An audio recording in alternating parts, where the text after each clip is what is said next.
اعوذ باللہ من الشیطان الرجیم بسم اللہ الرحمن الرحیم اللہم صلی علی محمد وآل محمد وعجل فرجہم۔ السلام علیکم ورحمۃ اللہ وبرکاتہ۔ ہماری بحث چل رہی تھی رؤیت خداوند عالم کے حوالے سے،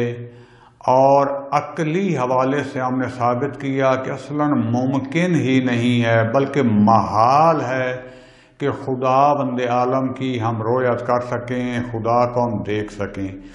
جبکہ اشاعرہ اور اہل حدیث اس کے قائل تھے۔ بعض تو کہتے ہیں دنیا میں بھی، لیکن یہ سب جو اس میں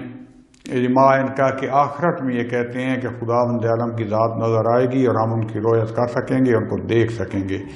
تو عقلاً جو ہے ہم نے ثابت کیا کہ ممکن ہی نہیں ہے، محال ہے کہ خداوند عالم کی ذات کی ہم زیارت کر سکیں، رؤیت کر سکیں، کیونکہ وہ لامحدود ہے، وہ جسم و جسمانیت سے، ماہیت، اعراض، سب چیزوں سے ماورا ہے، مبرہ ہے، پاک و منزہ ہے، بسیط ہے اور لامحدود ہے، مجرد محض ہے، لہذا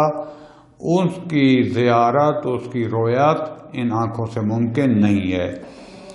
اب جو ہے عقلی دلائل کے بعد جو قائلین رؤیت ہیں وہ قرآن مجید سے بھی استدلال کافی زیادہ انہوں نے کی ہیں۔ یہاں ہم کوشش کرتے ہیں 3 یا 4 استدلال جو ہیں میں آپ کے سامنے پیش کروں گا، اور علمی طور پر ان کی بحث اور بررسی کریں گے کہ ان کی حقیقت کیا ہے۔ یہ جو قائل ہیں یہ قرآن مجید کی آیہ نمبر جو ہے سورہ قیامت کی آیہ نمبر 22 اور 23 جو ہے اس سے استدلال کرتے ہیں، کہ جس میں خداوند تعالیٰ فرماتا ہے بسم اللہ الرحمن الرحیم وجوہ یومئذ ناظرہ الی ربہا ناظرہ، کہ وجوہ کہتے ہیں یہ چہرے اس دن جو ہے شاداب اور خوش ہوں گے اور اپنے پروردگار کی طرف جو ہے نگاہ کر رہے ہوں گے یا منتظر ہوں گے، دیکھ رہے ہوں گے۔ اس پر کیسے یہ استدلال رؤیت کا کرتے ہیں؟ یہ کرتے ہیں کہ یہ لفظ ہے نا جو نظر، اس میں جو ہے وجوہ یومئذ ناظرہ الی ربہا ناظرہ، دوسرا جو ہے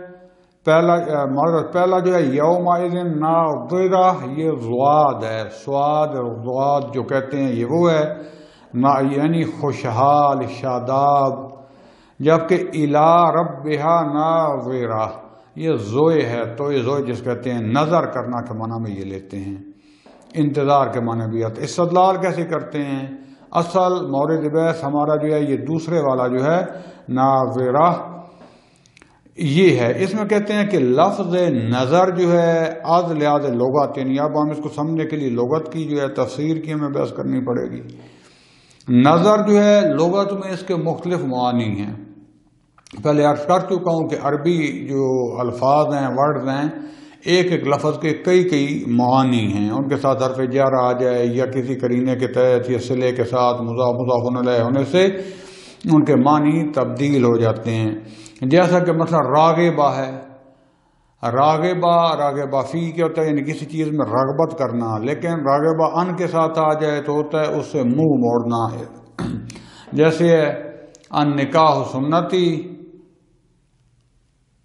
فمن راغب عن سنتی فلیس منی، کہ نکاح میری سنت ہے، جو بھی نکاح سے منہ موڑے گا وہ مجھ میں سے نہیں ہے، میری امت میں سے نہیں ہے۔ تو اس طریقے سے جو ہے راغبہ یعنی کسی چیز میں رغبت کرنا کے معنی میں تھا، لیکن اس کے ساتھ لفظ جو ہے حروف جر اس کو کہتے ہیں، ان آ گیا تو اس کے معنی الٹا سے متضاد ہو گئے، یعنی جو اسے منہ موڑے۔ یہاں بھی یہ جو لفظ ناظرہ ہے لغت میں اس کے مختلف معنی ہیں۔ یہ کہتے ہیں کہ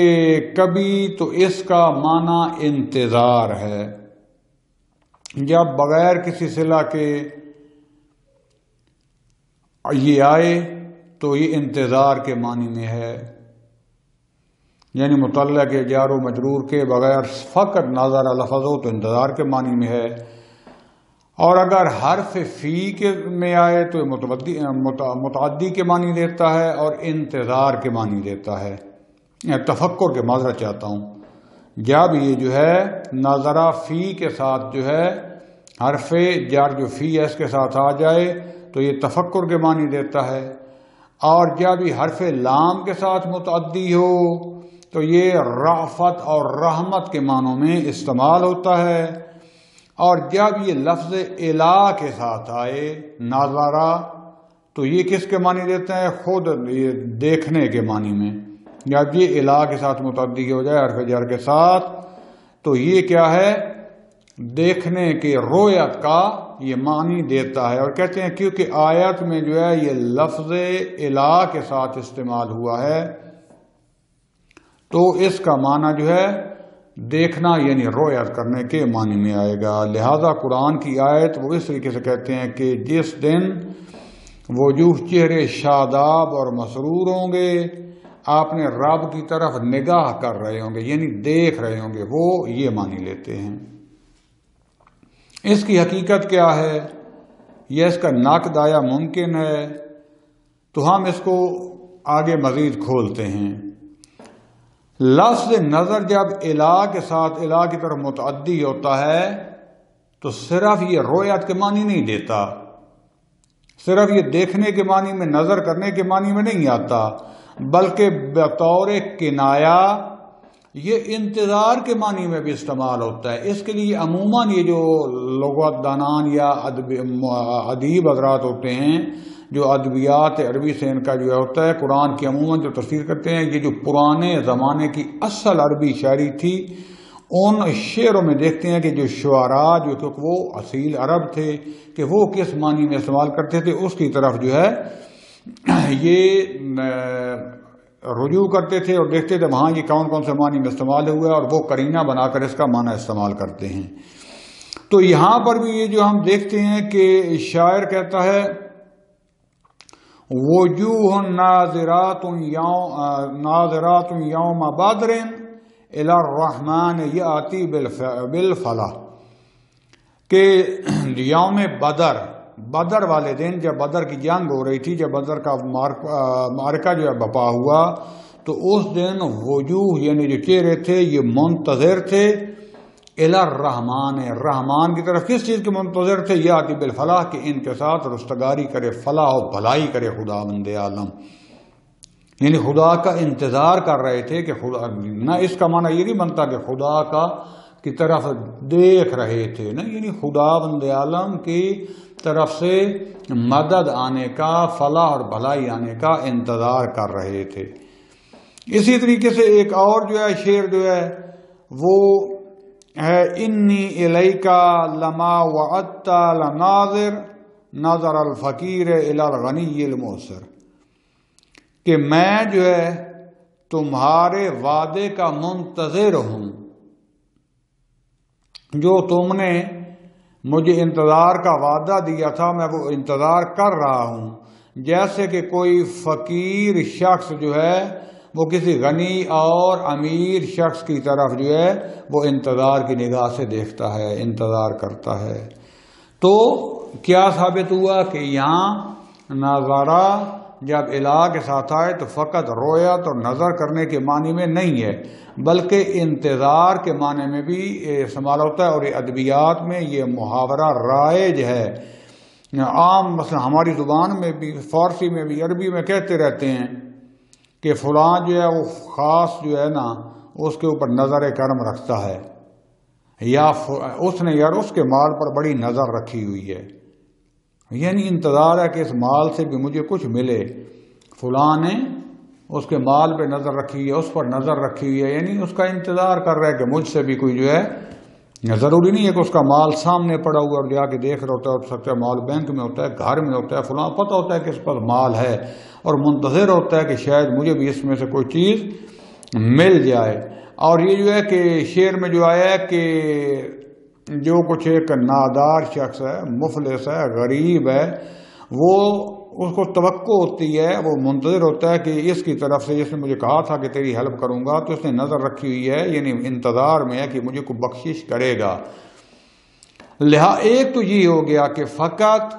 یہ نظر اور رویت کے معنی میں نہیں آتا، نظر جب الہ کے ساتھ استعمال ہو، بلکہ انتظار کے معنی میں بھی آتا ہے۔ دوسرا خود قرآن میں یہ جو آیات اس کی آگے پیچھے والی یہ جو چاروں آیات کو مل کر دیکھیں تو قرینہ صاف واضح ہے کہ اس میں جو ہے خدا کی ذات پر نگاہ کے لیے منتظر نہیں ہے بلکہ خدا کے کرم یا خدا کے عذاب کے منتظر ہیں۔ مثلا جو ہے یہی جو آیات ہیں، مثلا بسم اللہ الرحمن الرحیم، وجوہ یومئذ ناظرہ، وجوہ چہرے اس دن جو ہیں وہ شاداب ہوں گے۔ اس کے مقابلے میں کون سی آیت آتی ہے؟ دوسری، وجوہ یومئذ باسرہ، اس دن جو ہے چہرے جو ہیں وہ عبوس ہوں گے، پریشان ہوں گے۔ یہ اس کے مقابلے میں آ رہی ہے۔ اگر اس کا معنی لیں کہ وہ جو ہے خدا کی ذات کی طرف نگاہ کر رہے ہوں گے تو اس کے مقابلے میں یہ آیت کا معنی کیا لیں گے؟ تو معنی یہ بنتا ہے کہ پہلی آیت میں وجوہ یومئذ ناظرہ یعنی چہرے اس دن شاداب ہوں گے، خوشحال ہوں گے، اور بعض لوگ یا دوسری آیت اس کے مقابلے میں ہے وجوہ یومئذ باسرہ، بعض چہرے اس دن عبوس، پریشان، غمگین ہوں گے۔ تو ان کے مقابلے میں دوسری جو آیت ہے مثلا وجوہ یومئذ ناظرہ الی ربہا ناظرہ، چہرے اس دن خوشحال ہوں گے، اپنے رب کی طرف منتظر ہوں گے، یعنی ان کو خوشحال ہوں گے۔ یعنی بعض کا یہ اعتراض بھی کرتے ہیں کہ انتظار جو ہے وہ تو بری جو ہے سچویشن ہے، تو اس میں پریشان ہوتا ہے۔ اگر آپ کہیں کہ اپنے رب کی طرف سے جو ہے وہ نظر کرم کے، جنت ملنے کے، انعام ملنے کے لیے انتظار میں ہے تو انتظار سے بری کیفیت ہوتی ہے، ایسا نہیں ہے۔ انتظار کی دو قسمیں، اگر آپ کو کچھ جو ہے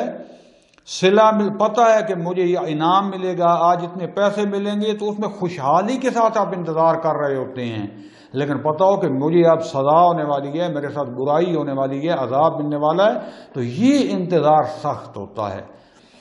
تو یہاں پر ہے وجوہ یومئذ ناظرہ، اس کے ساتھ ہے الی ربہا ناظرہ، تو یہ وہ چہرے جو اس دن شاداب اور خوشحال ہوں گے، وہ خوشی سے اپنے رب کی طرف نگاہ کر رہے ہوں گے، یعنی انتظار اس کے کرم کی، کب ہمیں باقاعدہ کرم تو ہو چکا ہوگا، اعلان ہو گیا ہے کہ ان کو جنت ملے گی، وہ انتظار ہوں گے کہ منتظر ہوں گے کب جنت میں داخل ہوں گے۔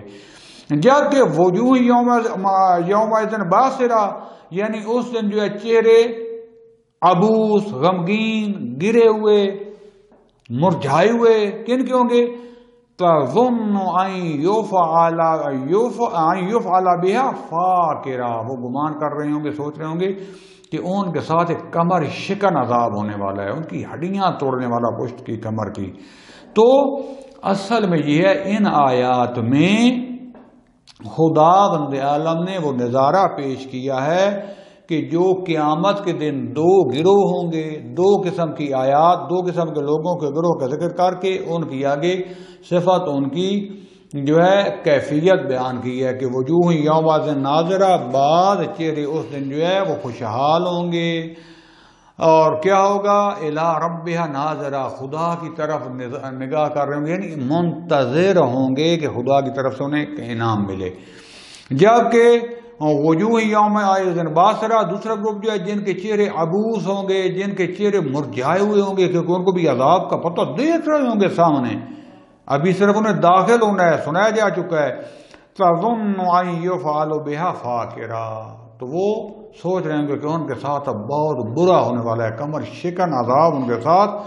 آنے والا ہے۔ لہذا جب ان آیات کو ملا کر دیکھتے ہیں تو صاف قرینے سے پتہ چل جاتا ہے کہ یہ نہیں کہ رب کی طرف نگاہ کر رہے ہوں گے، رب تھوڑے، یعنی اصل مسئلہ یہ ہے، حقیقت یہ ہے، خدا کا خوف کرتے ہوئے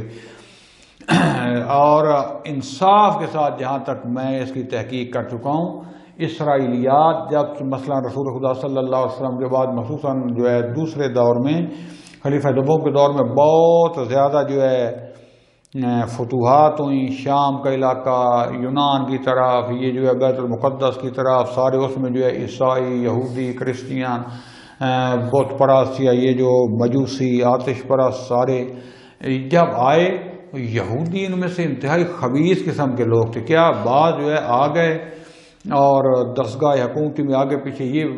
سن کر جو ہے آپ نے وہ جو پرانے اسرائیلیات کے قصے سناتے تھے، اور آپ کو پتہ ہے کہ یہ عزیر ابن اللہ، حضرت عزیر علیہ السلام کے حوالے سے جو ہے یہ رکھتے ہیں کہ اللہ کا بیٹا تھا، ان کی جسمانیت کے قائل ہیں۔ ان میں اسرائیلیات میں ہے کہ خدا بند عالم نے نعوذ باللہ حضرت یعقوب علیہ السلام کے ساتھ جو کشتی لڑی، وہ آسمان سے نیچے آتا ہے، ملتا ہے، اس طرح کی جو ہے تجسیم۔ اسی طریقے سے کرسچین میں بھی تقریباً جو ہے حضرت عیسیٰ علیہ السلام کے متعلق، روح القدس کے متعلق، تو وہ جو ساری سٹوریاں تھیں جب وہ گئے، اب عوام سارے پڑھے لکھے نہیں تھے۔ آپ ذرا غور کریں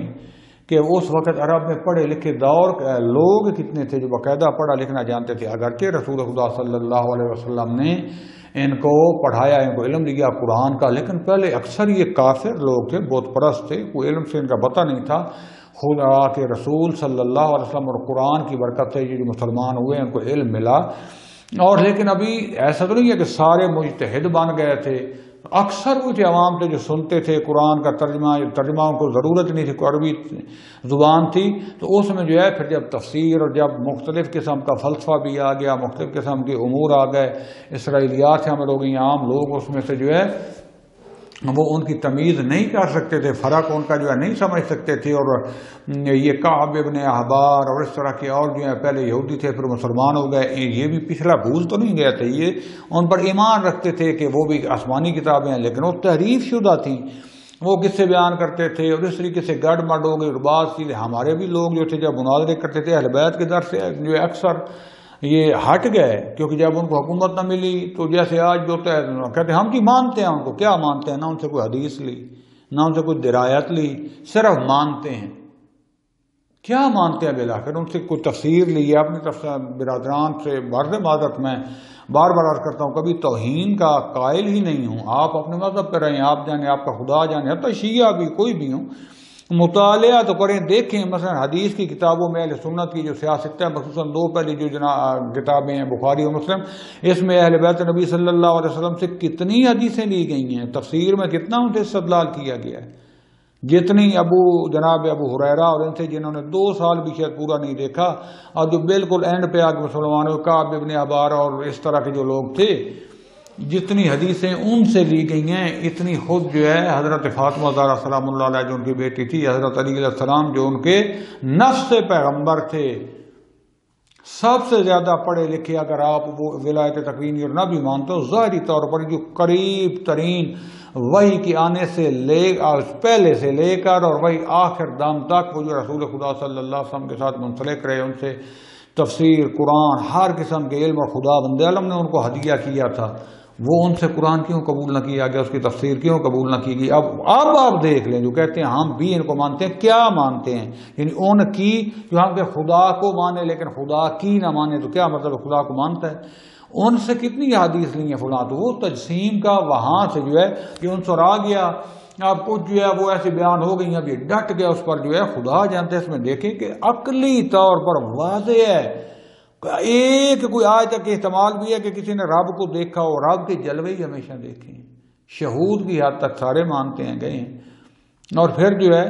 خدا جو جنت میں دکھائی دے گا، ابھی کیوں نہیں دکھائی دے رہا؟ کبھی کبھی وہ تو صاف کہتے ہیں نا، یہودی کے آتا تھا حضرت اسرائیل علیہ السلام یعنی یعقوب علیہ السلام سے کشتی بھی لڑتا تھا، پہلے آسمان سے نیچے زمینوں پر آتا ہے، 14ویں برات فلاں، انہوں نے بہت زیادہ لکھا ہوا ہے، یہی چیزیں ادھر بھی آ گئی۔ تو یہاں واضح اگر آگے پیچھے والی آیات کو دیکھیں تو اس سے جو ہے واضح جو آتا ہے کہ یہ جو ناظرہ یعنی خوشحال چہرے والے ہیں، یہ خدا بند عالم کی طرف سے پاداش انعام کے انتظار میں یہ انتظار کر رہے ہیں۔ نگاہ سے مراد یہ ہے نہیں کہ یہ خدا کی یعنی خوش ہو کہ خدا کی ذات کو یہ دیکھ رہے ہیں۔ اس کے بعد جو ہے جن کو پہلے پتہ چل چکا ہے کہ عذاب آنا ہے، تو وہ سوچ رہے ہیں کہ ہمارے ساتھ کیا ہوگا، کمر شکن عذاب ہے، غمگین جو ہے برے چہرے۔ تو حقیقت یہ ہے کہ اس سے مراد خدا بند عالم کی طرف سے جو انعام ملنا ہے اس کے منتظر ہیں، فیصلہ ہو چکا ہے ان کا بھی اب منتظر ہوں گے وہ۔ تو یہ حقیقت تھی جو میں نے آپ کے سامنے بیان کی۔ اس کے بعد دوسرا استدلال جو لے کر آتے ہیں وہ یہ کہتے ہیں کہ خدا بند عالم سے حضرت موسیٰ علیہ السلام سے خدا نے جو نقل کیا ہے سورہ اعراف کی آیت نمبر 143 میں 143 میں کیا یعنی حضرت موسیٰ علیہ السلام نے خدا سے کہا رب آرینی انظر الیک، اے میرے رب مجھے اپنا آپ دکھاؤ تاکہ میں تیری طرف دیکھ سکوں، تجھے دیکھ سکوں۔ یہ قرآن کی آیت ہے، یہ خدا نے حضرت موسیٰ علیہ السلام کا قول نقل کیا ہے۔ اس سے استدلال کیا کرتے ہیں ہمارے بھائی جو رویت کے قائل ہیں، جائز سمجھتے ہیں، وہ کیا اعتراض کرتے ہیں؟ کہتے ہیں کہ اگر خداوند عالم کی رویت ممکن نہ ہو، محال ہے رویت، تو پھر حضرت موسیٰ علیہ السلام کو درخواست ہی نہیں کرنی چاہیے تھی۔ ان کا یہ درخواست کرنا باوجود سمجھتے ہوئے کہ اللہ کی زیارت نہیں ہو سکتی، اللہ کی رویت نہیں ہو سکتی، تو نعوذ باللہ یہ تو پھر عبث ہے اور جہالت ہے، نادانی ہے، نعوذ باللہ۔ اور حضرت موسیٰ علیہ السلام جہل اور عبث سے منزہ ہیں۔ پس جب انہوں نے درخواست کی، اگرچہ دیکھ نہ سکے تو اس کا مطلب ہے ممکن ہے دیکھا جا سکتا ہے۔ پہلی تو بات یہ ہے کہ جب حضرت موسیٰ علیہ السلام جیسا کلیم اللہ سے کلام کرنے والا جب اللہ سے درخواست بھی کر رہا ہے تو اگر ممکن ہوتا تو پھر دکھا دیتے، اللہ تعالیٰ اپنا نظارہ دکھا دیتا، اپنی زیارت کرا دیتا، نہیں کرائی۔ بعد میں سارے حالات حضرت موسیٰ علیہ السلام بے ہوش ہو گیا، باقی سارے جو ہے وہ ہلاک ہو گیا اس تجلی کی وجہ سے۔ ایک تو یہ ہے۔ دوسری بات ہے کہ آپ یہ کیسے کہہ رہے ہیں کہ جو ہے وہ غلطی نہیں کر سکتے؟ آپ تو عصمت مطلق کے قائل ہی نہیں ہیں اہل سنت۔ آپ کا نظریہ یہ ہے کہ وحی میں یہ جو ہے نا اکثر جو ان کا نظریہ ہے، چھوٹا موٹا اختلاف باقی ہو سکتا ہے، اکثر یہ کہتے ہیں کہ نبی کے دو جنبے ہیں، ایک جنبہ وحیانی اور روحانی، ایک جنبہ بشریہ۔ وحی کے لینے دینے پہنچانے تک جو ہے کوئی غلطی نہیں کر سکتے، لیکن شخصی زندگی میں یہ نبی کے اتحاد کے قائل ہیں کہ نبی سے غلطی بھی ہو سکتی ہے۔ نبی جو ہے اس سے، اب میں اتنا ہی کہہ سکتا ہوں، اس سے آگے نہیں جاتا، وہ تفصیل بھی بیان کرتے ہیں، پر نبی سے جو ہے غلطی ہو سکتی ہے۔ تو آپ کے عقیدے کے مطابق تو یہاں پر آپ کیسے کہہ رہے ہیں کہ موسیٰ السلام سے غلطی نہیں ہو سکتی، نادانی والا یا بس کام نہیں ہو سکتا؟ آپ کے مطابق ہو سکتا ہے حضرت موسیٰ علیہ السلام نے جو ہے وہ اپنا جو جنبہ دوسرا غیر نبوی جو ہے اجتہادی وہ استعمال کیا ہو۔ یہ نقضی جواب ہے، جب کیا اس حوالے سے تو آپ کو یہاں پہ بات ہی یہ نہیں کرنی چاہیے۔ لیکن ہم بنا یہ رکھتے ہیں اور حقیقت یہ ہے کہ آپ صحیح کہہ رہے ہیں، نبی ابس کام جاہلانہ کام نہیں کر سکتا۔ جب نہیں کر سکتا تو پھر آپ کا سوال اتھینٹک ہے کہ کیوں حضرت موسیٰ علیہ السلام نے یہ جو ہے سوال کیا۔ تو میں پہلے خلاصہ بیان کرتا ہوں، پھر اس کی تفصیل اور قرآن کی جو آگے صورتوں کو بیان کرتا ہوں۔ حضرت موسیٰ علیہ السلام نے اپنی قوم کو بڑا منع کیا تھا کہ ایسا نہیں، کار ممکن نہیں ہے، محال ہے۔ وہ کہتے تھے خدا جب کلام کرتا ہے تو پھر خدا جو ہے وہ نظر بھی تو آ سکتا ہے۔ کہا کلام وہ ایجاد کرتا ہے، سامنے آ کے تو باتیں نہیں کر رہا، تو خدا کلام کو ایجاد کرتا ہے۔ جب کوئی طور پر جاتے تھے، کبھی درخت سے آواز آتی تھی، کبھی تجلی ہوتی تھی، کبھی نبی کو بھیجتے تھے، کبھی الہام ہوتا تھا، کبھی پہاڑ کے اس وادی سے آواز آتی تھی۔ اس طریقے سے خدا کلام کو ایجاد کرتا تھا۔ لیکن انہوں نے کہا کہ جب تک جو ہے تم یہ نہیں کرو گے ہم نہیں مانیں گے، ہمیں خدا سے تم درخواست تو کرو۔ کہ مجبور کیا کہ تم درخواست تو کرو، تم ادھر ہی ہمیں جواب دیتے جا رہے ہو۔ اور حضرت موسیٰ علیہ السلام نے ان کو ساتھ لے گیا اور ان کی طرف سے جا کر کہا کہ ربی ارن، کہ میرے اللہ، میرے رب مجھے دکھاؤ کہ میں آپ کی طرف نگاہ کر سکوں۔ اور پھر جو ہوا اور میں ساری اس کی اب تفصیل بیان کرتا ہوں۔ یہ خلاصتاً جواب یہ تھا۔ ماجرا یہی ہے کہ حضرت موسیٰ علیہ السلام جو ہے یہ سٹوری جو اصل ہے کہ اس درخواست کو بڑا منع کیا، کہا باطل ہے اور یہ کام نہیں ہونے والا، محال ہے۔ تو اس قوم کے جو نمائندگان تھے، بزرگان تھے، انہوں نے کہا کہ بجائے اس کے کہ خدا بند عالم جو ہے اپنے آپ کو ہمیں دکھائے، چلو ہم تو نہیں دے سکتے، تم دیکھ کے بتاؤ۔ خدا سے تم درخواست کرو کہ خدا بند عالم جیسے آپ سے کلام کرتا ہے آپ کو دکھا دے، ہمیں آپ پر یقین ہے، آپ بتانا کہ خدا، پھر بتانا خدا ایسا تھا، قد تھی، رنگ ایسی تھی، شکل ایسی تھی، فلاں تھی، ہم نہیں دیکھ سکتے، تو تم جا کے درخواست کرو۔ حضرت موسیٰ علیہ السلام جو ہے انہوں نے ان کو منع کیا، لیکن انہوں نے نہیں کہا کہ چلو تم اپنے لیے جا کے کرو، یہ ان کی ابتدائی درخواست تھی۔ تو حضرت موسیٰ علیہ السلام نے خدا سے ان کی یہ درخواست کی کہ کیونکہ یہ کہتے تھے کہ جاؤ تم اللہ سے کہو کہ اللہ اپنی زیارت کراؤ، اپنی رؤیت کراؤ، دکھاؤ، اور میں تمہیں دیکھنا چاہتا ہوں۔ تو یہ جو ساری کہانی ہے خدا بند عالم کے ساتھ ہم کلام ہوئے حضرت موسیٰ علیہ السلام، اور اس کے ساتھ ہی جو دوسری آیت آتی ہے اس میں کیا ہوا، خدا بند عالم کی طرف صاعقہ، بجلی چمکی، عذاب آیا، اور اس عذاب نے ان کو لے لیا، اور یہ کیا ہے، سارے ہلاک ہو گئے۔ وہ جو نمائندگان پیچھے جنہوں نے کہا کہ بھیجا تھا پیچھے کھڑے ہوئے تھے کوئی طور کے ساتھ، یہ سارے ہلاک ہو گئے۔ اور حضرت موسیٰ علیہ السلام نے ان سے درخواست کی، اللہ سے درخواست کی کہ میرے اللہ یہ سفی ہیں، نادان ہیں، کیا تم نے ان کو ہلاک کر دیا، اب اگر ان کے بغیر میں واپس جاؤں گا اور قوم والے پوچھیں گے کہ یہ جو 40 ہم نے بھیجے تھے وہ کہاں گئے، جب کہوں گا ہلاک ہو گئے تو کہیں گے تم نے جان بوجھ کر ان کو ہلاک کر دیا، خدا تو تھا نہیں، تم دکھا نہیں سکے، تو نعوذ باللہ بہانہ بنانے کے لیے تم نے ان کو ہلاک کر دیا اور آپ ادھر واپس آ گئے ہو۔ تو لہذا اللہ سے دعا کی کہ میرے اللہ ان کو زندہ کر دے۔ تو حضرت موسیٰ علیہ السلام نے جو ہے خدا بند عالم سے یہ جو ہے جب دعا کی تو ان کو زندہ کیا خدا بند عالم نے، اور حضرت موسیٰ علیہ السلام جو ہے ان کو اپنی قوم کے پاس بھیجا۔ یہ ہے خلاصہ کلام۔ اب میں اس کو باقاعدہ سٹیپ بائی سٹیپ آیات کی روشنی میں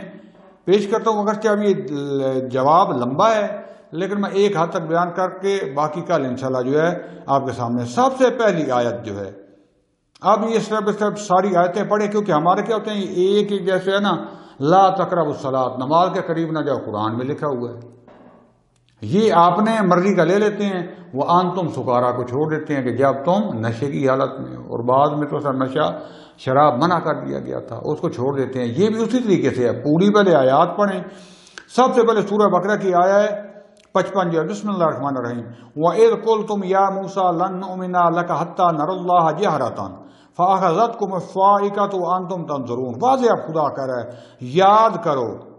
ان بنی اسرائیل کو کہہ رہے ہیں، وَإِذْ قُلْتُمْ جب تم نے کہا یا موسیٰ، اے موسیٰ، لَن نُّؤْمِنَ ہم ایمان نہیں لے کے آئیں گے، لَكَ تم پر، حَتَّىٰ نَرَى اللَّهَ جَهْرَةً جب تک ہم خدا کو واضح طور پر جو ہے دیکھ نہ لیں۔ کیا ہوا؟ اللہ کہتا ہے فَأَخَذَتْكُمُ الصَّاعِقَةُ، تو کیا تمہیں صاعقہ نے، وہ جو آسمانی بجلی عذاب جو بھی آیا تھا اس نے تمہیں لے لیا، گرفتار کر لیا، اور اس میں تم ہلاک ہو گئے، وَأَنتُمْ تنظرون جبکہ تم دیکھ رہے تھے کہ صاعقہ آیا اور یہ ہلاک ہوئے، تم نے خود دیکھا کیا، یعنی اس کو تحمل کیے۔ یہ ایک آیت ہو گئی۔ دوسری آیت جو ہے یہ سورہ نساء کی آیت 153 ہے، اس میں خداوند تعالی فرماتا ہے بسم اللہ الرحمن الرحیم، یسألک اہل الکتاب ان تنزل علیہم کتابا من السماء فقد سألوا موسیٰ اکبر من ذلک فقالوا ارنا اللہ جہرۃ فاخذتهم الصاعقۃ بظلمہم، کہ اہل کتاب جو ہے رسول تجھ سے چاہتے ہیں، یسألک اہل الکتاب، اہل کتاب یعنی عیسائی اور یہودی وغیرہ تم سے سوال کرتے ہیں، ان تنزل علیہم کتابا من السماء، کہ خداوند نے آسمان سے کٹھی ایک بنی بنائی کتاب تمہارے اوپر نازل کرے، ان پر، ان تنزل علیہم یعنی ان سب پر، سب سویرے اٹھے سب کے گھر ایک قرآن پڑھا ہوا ہو، اللہ کی طرف سے نازل ہو۔ یعنی خود نبی پر یقین نہیں کرتے تھے، کہتے تھے اگر اللہ ہے تو وہ قادر بھی ہے نا، بجائے اس کے پہلے تمہیں وہی کرتا ہے پھر تم ہمیں بتاتے ہو، اللہ سے کہو کہ ہم سب پر جو ہے نا وہ ایک ایک کتاب بنی بنائی نازل کر دیں۔ تم سے تو یہ سوال کرتے ہیں، خدا فرماتا ہے فقد سألوا موسیٰ اکبر من ذلک، انہوں نے صرف کتاب تم سے مانگی ہے تو حضرت موسیٰ علیہ السلام سے ان کی قوم نے اس سے بڑی چیز مانگی تھی، کیا؟ فقالوا ارنا اللہ جہرۃ، انہوں نے کہا تھا کہ ہم اللہ کو واضح کھلا دیکھنا چاہتے ہیں، سامنے جیسے بندہ بیٹھا ہوتا ہے دیکھتے ہیں، ہم اللہ کو ایسے دیکھنا چاہتے ہیں. یہ انہوں نے سوال کیا. یہ مورد نزاع، یعنی اللہ کہہ رہا ہے کہ ان کی قوم نے حضرت موسیٰ علیہ السلام سے سوال کیا تھا. فَآخَذَتْهُمُ الصَّاعِقَةُ بِظُلْمِهِمْ، اور صاعقہ نے ان کو گھیر لیا، یعنی وہ صاعقہ میں ہلاک ہو گئے تھے اپنے ظلم کی وجہ سے. یعنی ظلم اس قوم نے کیا تھا جو حضرت موسیٰ علیہ السلام سے کہا تھا کہ یہ مطالبہ کرو. پہلے کہا ہم دیکھنا چاہتے ہیں، کہا جب نہیں دیکھ سکتے ہلاک ہوئے سارا، پھر کہا کہ نہیں چلو تم خود دیکھے. اللہ سے کہا کہ مجھے خود دکھا، تو نبی ہے. یہ اس آیت میں کیا ابھی تک کیا دونوں آیتوں سے ثابت ہوا؟ یعنی مطالبہ ان کی قوم کا تھا، انہوں نے مجبور کیا. حضرت موسیٰ علیہ السلام نے سارا سمجھایا لیکن انہوں نے مجبور کیا. اس کے بعد تیسری آیت کیا ہے؟ سورہ اعراف کی آیا 155. بسم اللہ الرحمن الرحیم. وَاخْتَارَ مُوسَىٰ قَوْمَهُ 70 رَجُلًا لِمِيقَاتِنَا، جب انہوں نے بہت زیادہ اصرار کیا کہ ہمیں دکھاؤ، اور ہمارے چلو ساری قوم نہیں آتے، یہ ہمارے سردار 70 جو ہے انہوں نے بندے جو ہے حضرت موسیٰ علیہ السلام نے اس کی قوم کے 70 بندوں کو اختیار کیا. یعنی انہوں نے اپنے نمائندے بنا کے بھیجے جو بڑے بڑے تھے، لے میقاتنا، اپنی ہماری وعدہ گاہ کے لیے، یعنی جہاں کوئی طور پر جاتے تھے. فَلَمَّا أَخَذَتْهُمُ الرَّجْفَةُ، جب ان کو رجفہ نے زلزلہ آیا یا جو اوپر سے صاعقہ آیا، عذاب خدا آیا، جب اس نے ان کو لے لیا، یعنی جب اس نے ہلاک کر دیا، قال رب لو شئت اهلكتهم من قبل وإياي أتهلكنا بما فعل السفهاء منا. حضرت موسیٰ علیہ السلام کہہ رہے ہیں رب لو شئت اهلكتهم من قبل، اگر تو چاہتا تو تو ان کو وإياي اور مجھ کو جو اس سے پہلے ہلاک کر دیتا. ابھی حضرت موسیٰ علیہ السلام کر رہے ہیں أتهلكنا بما فعل السفهاء منا، آیا تو ہلاک کرتا ہے اس وجہ سے کہ جو ہمارے صفحاء نے، نادانوں نے جو کچھ کیا ہے. یہ حضرت موسیٰ علیہ السلام دعا کر رہے ہیں، کہنا کیا چاہتے ہیں میرے اللہ اب جو تو نے جب کر رہے تھے تو اس وقت ہلاک کرتا، یہ حضرت موسیٰ علیہ السلام کر رہے ہیں. اب اگر تو ان کو ساتھ لے کے آیا ہوں میرے ساتھ، ان کو تو نے ہلاک کیا. یعنی حضرت موسیٰ علیہ السلام ہلاک نہیں ہوئے تھے، فقط تجلی دیکھ کے بے ہوش ہو گئے، پھر ہوش میں آ گئے اور کہا کہ انہوں نے ظلم کیا ہے. یعنی اس کو ظلم سمجھ رہے ہیں اور صفی کر یعنی یہ جو اللہ کی روایات کا کہہ رہے ہیں ان کو حضرت موسیٰ علیہ السلام صفی کہہ رہے ہیں، نادان کہہ رہے ہیں، جاہل کہہ رہے ہیں، ان کو ظالم کہہ رہے ہیں خود حضرت موسیٰ علیہ السلام. اور صاف اللہ کہہ رہا ہے کہ اس کی قوم نے موسیٰ سے کہا، پہلے قوم کو سمجھاتے رہے، اب مجبور ہو کر آ کے وہ اللہ سے دعا کر رہے ہیں کہ میری قوم یہ کہتی ہے میرے اللہ اپنے آپ کو دکھاؤ مجھ کو. اللہ نے جب ان کو ہلاک کر دیا پھر کہہ رہے ہیں میرے اللہ یہ تو صفی ہیں، یہ ظالم ہیں، یہ نادان ہیں، یہ جاہل ہیں، میرے اللہ ان کی وجہ سے تو ہلاک کر رہا ہے. اب باقی والے پھر وہ بہانہ کریں گے کہ تو ہلاک کر کے آ گیا. تو خود حضرت موسیٰ علیہ السلام جو ہے اس رویت کا جو مطالبہ کر رہے ہیں خود تو مجبور ہو کے اللہ سے کہا، اور اللہ سے کیا کہہ رہے ہیں کہ ان کے کہنے پہ کر رہے ہیں. خدا خود کہہ رہا ہے کہ ان کی قوم جو ہے اذ قلتم یا موسیٰ لن نؤمن لک حتی نری اللہ جہرۃ، صاف جو ہے جب تم نے کہا ہے موسیٰ ہم تم پر ایمان نہیں لیں گے جب تک کہ خدا کو کھلا دیکھ نہیں لیں گے. اور اس کے بعد فقد سالوا موسیٰ اکبر من ذلک، موسیٰ سے اس سے بڑا سوال اور خواہش انہوں نے کی تھی. فقال انہوں نے کیا کہا تھا ارنا اللہ جہرۃ،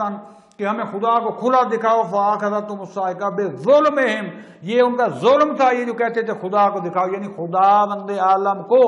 دیکھنے کی خواہش کرنا، سوال سوچنا بھی ظلم ہے، اور ظالم کا ٹھکانہ جہنم ہے، وہ مسلمان اور مومن نہیں ہو سکتا.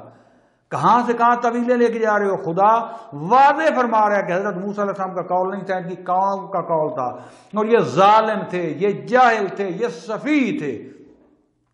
اور خدا نے ان کو ہلاک بھی کیا. حضرت موسیٰ علیہ السلام کو ہلاک نہیں کیا. اس کے بعد آگے اور آیت تک پڑھیں سورہ اعراف آیا 143. بسم اللہ الرحمن الرحیم. وَلَمَّا جَاءَ مُوسَىٰ لِمِيقَاتِنَا وَكَلَّمَهُ رَبُّهُ قَالَ رَبِّ أَرِنِي أَنظُرْ إِلَيْكَ. اور جب موسیٰ علیہ السلام ہماری میقات وعدہ گاہ جہاں پر خدا بند سے ہم کلام ہوتے تھے اس پر آئے وَكَلَّمَهُ رَبُّهُ، اور موسیٰ علیہ السلام کا رب جو ہے ان سے ہم کلام ہوا. قالا، حضرت موسیٰ علیہ السلام نے کہا رب أرنی.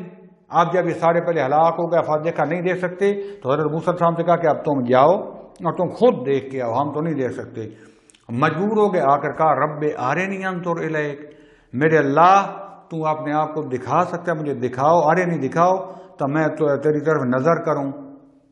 یہاں تک یہ سارا معاملہ یہ ہے کہ پہلے خود چاہتے تھے، پھر آپ نے 70 نمائندے بنائے، جب وہ ہلاک ہو گئے، سارا ظلم ہو، خدا نے ان کو ظالم کا، صحیفی کا، فلاں، پھر بھی بعد البتہ یہ خدا ہمیں بتا رہا ہے کہ جو یہ جن کیا ان کے ظلم کی وجہ سے تھا، ان کے صفی ہونے کی وجہ سے تھا۔ آخر میں انہوں نے کیا کیا، معاملہ چل رہا ہے کہ موسیٰ علیہ السلام نے کہا کہ جاؤ اب تم خود دیکھ کے آؤ، ہم تو نہیں دیکھ سکتے۔ ان کو مردہ کو زندہ بھی کیا، دیکھا کہ عذاب خدا کا لے لیا۔ خدا کہتے ہیں کہ ٹھیک ہے، یہ ہم نے ظلم کیا، ہم نہیں دیکھ سکتے، تم تو دیکھ سکتے ہو، جب کلام کر سکتے ہو تو مجبور کر کے بھیجا۔ خدا بند عالم پھر آ کر جو ہے یہ ان سے اللہ نے ان کا یہ مطالبہ پیش کیا کہ میرے اللہ مجھے اپنے آپ کو دکھاؤ۔ تو اب یہاں پر جو پہلی اور دوسری آیت ہے، یعنی سورہ بقرہ کی آیت 55، وَإِذْ قُلْتُمْ يَا مُوسَىٰ لَن نُّؤْمِنَ لَكَ حَتَّىٰ نَرَى اللَّهَ جَهْرَةً فَأَخَذَتْكُمُ الصَّاعِقَةُ وَأَنتُمْ تَنظُرُونَ، اور دوسری جو ہے يَسْأَلُكَ أَهْلُ الْكِتَابِ أَن تُنَزِّلَ عَلَيْهِمْ كِتَابًا مِّنَ السَّمَاءِ فَقَدْ سَأَلُوا مُوسَىٰ أَكْبَرَ مِن ذَٰلِكَ فَقَالُوا أَرِنَا اللَّهَ جَهْرَةً فَأَخَذَتْهُمُ الصَّاعِقَةُ بِظُلْمِهِمْ، سورہ نساء کی آیت 153۔ یہ دونوں آیتیں یہ دکھاتی ہیں کہ اہل کتاب جو ہے انہوں نے حضرت یعنی یہودیوں نے، بنی اسرائیل نے حضرت موسیٰ علیہ السلام سے درخواست کی تھی کہ خداوند عالم جو ہے اپنے آپ کو دکھائے، خداوند عالم اپنے آپ کو ان کے لیے ظاہر کرے، اور اس درخواست کے سبب نتیجے میں وہ خداوند عالم کے عذاب کے مستحق ہوئے اور ہلاک ہو گئے، نابود ہو گئے، اور خداوند عالم کا جو عذاب تھا یعنی صاعقہ جو تھا اس نے ان کو لے لیا۔ تیسری جو آیت ہے بسم اللہ الرحمن الرحیم، وَاخْتَارَ مُوسَىٰ قَوْمَهُ 70 رَجُلًا لِمِيقَاتِنَا فَلَمَّا أَخَذَتْهُمُ الرَّجْفَةُ قَالَ رَبِّ لَوْ شِئْتَ أَهْلَكْتَهُم مِّن قَبْلُ وَإِيَّايَ أَتُهْلِكُنَا بِمَا فَعَلَ السُّفَهَاءُ مِنَّا۔ سورہ اعراف آیت 155 یہ دلالت کرتی ہے کہ موسیٰ علیہ السلام جو ہے اپنی قوم کے درمیان سے وہ جو 70 تھے ان کو اکٹھا کر کے لے جائے۔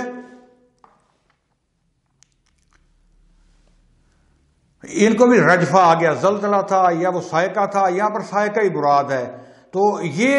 صفی جو ہے اس کے بدلے جو ہے یہ ہلاک ہوئے۔ یہ تیسری جو ہے درخواست ہے کہ خداوند عالم ان کو صفی کہہ رہا ہے، ان کو ظالم کہہ رہا ہے۔ ان کی یہ جو درخواست تھی ان 70 بندوں کے، پوری قوم کی تھی، پھر 70 کو لے کر گئے تھے، تو رجفہ سے مراد وہی صاعقہ ہے۔ جیسا کہ قوم صالح علیہ السلام میں ایک دفعہ جو رجفہ جو ہے اس کی تعبیر آئی ہے سورہ اعراف کی آیت نمبر 78 میں، اور دوسری دفعہ جو ہے سورہ حامیم سجدہ کے 17 میں اس کو صاعقہ کے نام سے، یعنی صاعقہ اور رجفہ یہ ایک ہی عذاب کے نام ہے۔ تو یہ 70 جو ہے ان پر یہ چیز پیش آئی۔ اب یہاں پر جو ہے درس لمبا ہو گیا، میں فعلاً جو ہے نا یہیں پہ ختم کرتا ہوں۔ اس کا اگلا نتیجہ جو ہے یہ انشاءاللہ خدا نے توفیق دی تو